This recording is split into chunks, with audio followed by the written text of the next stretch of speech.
sort of.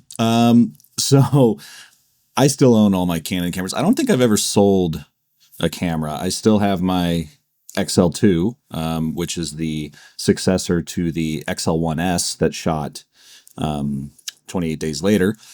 That's actually on a movie right now. Fun fact. Can't really talk about it, but my friend rented it and he's making a movie with it, a real one. I have my AF100 that I got in college. I have my Nikon D90, which was the first DSLR to shoot video. A lot of people think it was the 5D, but the D90 came out before it. Still have my AF100. I think I said that. C100 Mark II. It's this camera. And then I got the C500 Mark II and then the C70. Now, one of the reasons why you haven't been hearing a lot from me on this channel is because I've been working on 3 documentaries. Let's see. One of them, they're all, it's the same production company, so they're all jumbled together. One of them is shot on the FX6, which I'll get to in a second. One of them is my cameras, my C500, my C70. And then the other one actually was C70 and X100V, which I'll talk about when that gets more, they're either in post or still being worked on. So it's like, there's not a lot to talk about, but I can talk about the equipment. So on the FX6 gig, I'm second unit, which means that the main unit is going out and shooting the bulk of the docuseries. There's like 10, 12 episodes, and they're on Venice. And so they wanted a second unit. I do all these interview setups. They wanted me to shoot Sony. So I started renting my friend Omar. If you've been on this channel for a while, he's the guy doing the film development in that video. He's rad. I was renting his FX6. So the other day, I saw a deal for a an F55 from Sony. And it was a screaming deal. So I texted production and I was like, would you rather I shoot the F55 instead of the FX6? Because I didn't want to keep renting, right? Because half of, you get your day rate, but having your own equipment means you can rent out your own equipment to production, make a little extra cash, right? And they said yes. They said yes immediately. And you might wonder why. Why would you rather shoot the F55? And the reason is it is actually, even though it's older, a more professional camera in many ways. It is the precursor to the Venice. The FX6 is sort of is like an A7 in a cinema body. It's more workhorsey and it can shoot 16-bit raw. So I got it. I got the F55, and my new friend Tim Sutherland from a DP out of Tennessee sent me a R5 RAW recorder because he had an extra one. So that was very kind of him, and I very much appreciate it. So this camera came out in 2012, I want to say. Basically, the Alexa had just come out, and Sony was like, or either this came out first or the Alexa came out first, but basically it was like the same time, the Alexa Classic. And Sony knew that there was a 4K gap. They had the F65 that shot 4K downsampled from 8K. Or no, 8K downsampled from something like that. 6K downsampled from 8K, whatever. It was a big ass downsampley camera. And so they used the same color filter array to build the F55 here. Now, I'm going to be shooting a shootout between this, my C500, C70, and my friend Jake Bain will be coming along, and we're going to shoot it against his Burano. And the intent is not to say which camera is better. Again, I only have this because I got it for a screaming deal, and it's for one project, but it'll pay for itself in like 2 interviews. So, basically production paid for it and I get a free camera at the end of the day. This fit my needs, not saying it'll fit your needs, but we're going to do a shootout with those 4 cameras and we're going to see where Technology has gotten better, where it's regressed in some cases, where it's stayed the same, yada yada. So it's a neat little camera to shoot with. It's got all the nice thing about buying an old camera is it's got all the updates, right? When you buy a new camera, it's like, oh, I don't like it this, I don't like that. Whereas a camera that's reached end of life, in terms of updates, you know exactly what you're getting, right? People always complain, oh, Red released a new thing, it devalued my camera. This won't be devalued. It is what it is. Built for the shoulder, comes with a little shoulder thingy. Like I said, 16-bit RAW. This is the same recorder you can put on the Venice, although the R7 is newer. That gets you XOCN. This is just RAW. Built-in NDs, only 3 stops and 6 stops. So whatever. It is 1280. 1250, there we go. 1250 base ISO. But my friend Art Adams, who is now the RE lens specialist, he was the sort of beta tester for the F55, and he told me that basically that native ISO is kind of wrong. There's a lot of cameras where the base ISOs are not accurate. They're just kind of picking a vague number. And so I tested this. If you're in Cine EI mode, or you're at the base ISO of 1250, and you meter a gray card patch, the F55 is one stop darker than that. So you actually need to meter everything one stop lower, which means you rate the camera at 640, and that will get middle gray correct. This is where sort of this generation of Sony cameras is where the whole exposed to the right thing came from, like in the FS7, F5, and F55. Probably the FS5 as well, because it was rated incorrectly, right? The native ISO technically is 1250, but you should rate the camera at 640. Which is fine. It's close. A lot of people, I know Adriano Goldman told me on Frame and Reference, the cinematography podcast, that the first 2 or 3 seasons of The Crown he shot on the F55, and he rated it, I believe, at 800. But the whole point I think I was getting at earlier was basically this and the Alexa were seen as basically the same. The Alexa had better highlight roll-off and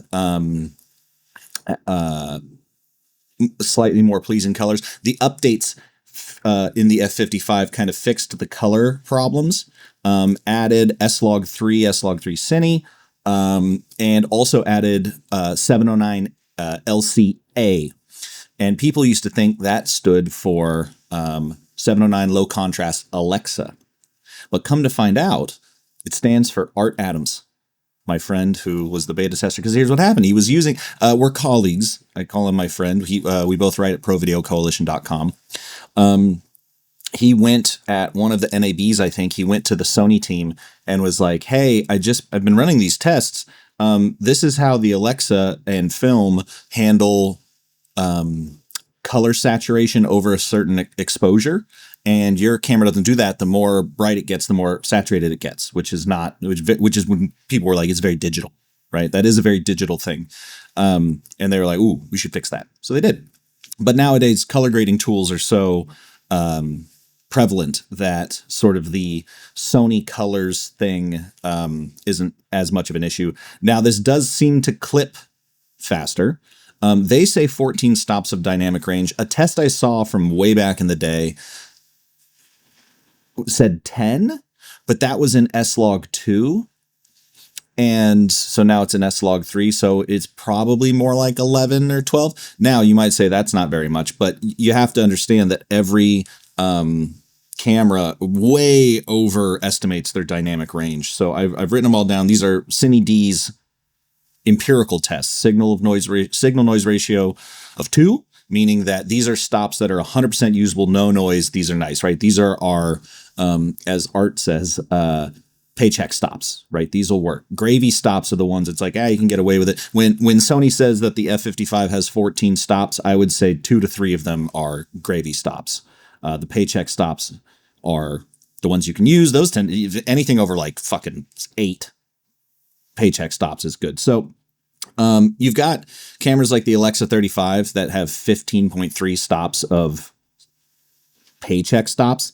It's the most insane camera made. But then you've got my C500 Mark II at 13.1, very respectable. Kodak 5218, which is the precursor to 5219, obviously, had 12 stops. 5219 is rated at 14, right? So that's kind of where we want to be, 13, 14 if possible. So C70, just under 13 at 12.8. Burano, 13.1. C500, 13.1. FX6, 11.7. And then F55, something like 10.5 or 11.5. I don't know. But it's still very reasonably up there. The distribution of the stops is, that's where things tend to clip or whatever. So you got to pay attention to that. But I'm excited to do the shootout to see visually what the differences are. If you've read my article about what makes a cinema camera, I think there's a video on this channel about that. This has everything that I technically consider to make a cinema camera. Cinema camera is kind of like cinema lens. It's about the usability. It's not like a denotation of quality, right? Because the F900 was technically a cinema camera, even though it looks like crap. It's like recording modes, audio, time code, external power. It's got two. Now it's got one because I have the R5 back. But on the normal battery plate back, it's got 2 high-res power ports, which is nice. None of my other cameras have 12-volt power. Locking port. Right off the bat, it's got the nice side menu here, like the RE style side menu. But it's so slow. You have to go click, click. Not the 6 button thing, but the wheel where you go through the actual menus. Luckily for me, I don't really change settings on a camera once we start shooting. It can do 240 in RAW in 2K, 120 in 4K. That's fun. Yeah, that's good. Oh, this eyepiece is the same one that is on the Venice. So nice. It's basically it literally is just the little brother to the Venice. You would think it's the Burano, but the Burano is more like the big brother. Did I say big? Whatever. Burano is the FX9, I guess,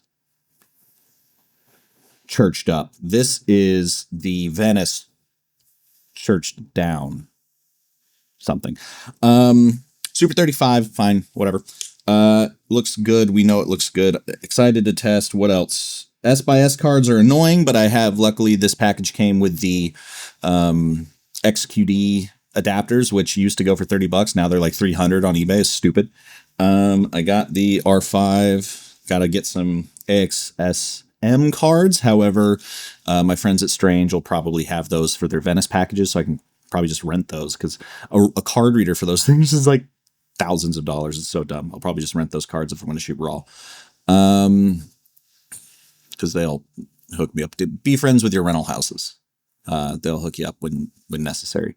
It's not terribly heavy. It is heavy, obviously, but you can see I'm holding it with one hand. It's not the end of the world.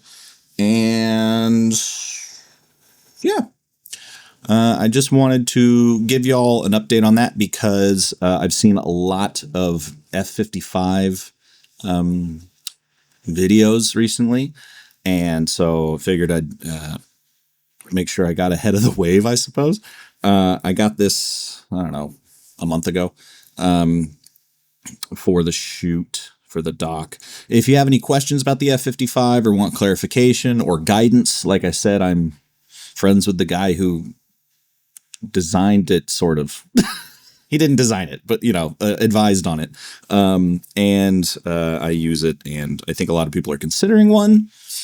I think it really depends on the type of work you do. Like if you're a videographer, you're a one person band, stick with your FX6, your C70, C300, something like that, C500, because while this was made for documentary, I mean, technically, this is a fully acceptable documentary package. They shot a whole bunch of I keep trying to say Strange New Worlds. What was it? The Anthony Bourdain show. Zach Zamboni shot it. Either way, it new technology for that type of shooting is definitely what you like. There's no autofocus on this, right? So something to consider. Oh, and I got this Metabones FZ adapter, which is really nice and has electronic iris control for the EF lenses, which is cool. Yeah, I would say if you're in that situation, maybe look at a newer camera. But if you're shooting cinema on your own, it's probably a great option. Yeah, so if you want to talk about it, talk in the comments. Just wanted to make a video for fun. Let you know I ain't dead yet. And I will see you in the future with more.